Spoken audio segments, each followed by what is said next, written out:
বিশ্বাস করো উম্মে ইকরাম, আমি একটা কারণেই শিশুটাকে নিয়ে এসেছি। সে এতিমটাকে কেউ নিচ্ছিল না। আমি তাকে নিয়ে ফেরার উদ্দেশ্যে রওনা হলাম। তাকে আমার বুকে ধরে রেখেছিলাম। হঠাৎ দেখি সে আমার দুধ পান করছে, তার পূর্ণ পরিতৃপ্তি নিয়ে। তারপর আমার বাচ্চা পান করলো, যতক্ষণ না সে পরিতৃপ্ত হলো। এরপর আমার স্বামী আমাদের উটের কাছে গেল। দেখলো উটের বাট দুধে পরিপূর্ণ। সেই দুধ আমরা পরিতৃপ্তি করে খেয়ে সবাই ঘুমোতে যাই। আমার বিশ্বাস তুমি বরকতময় একটা শিশু আমার ঘরে এনেছো হালিমা। তোমার কি মনে আছে হারিস, আমরা যখন মোহাম্মদকে নিয়ে ফিরছিলাম, আমি আমার দুর্বল বৃদ্ধ উট চালিয়ে আসছিলাম।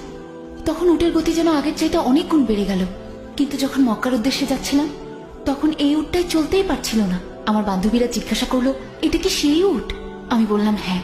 তারা বলল আশ্চর্যজনক। দুধটুকু খেয়ে নাও হালিমা, আপনিও নিন উম্মে ইকরাম। তারপর শুনুন, আমরা আমাদের সাত ভূমিতে আমাদের বাড়িতে আসলাম।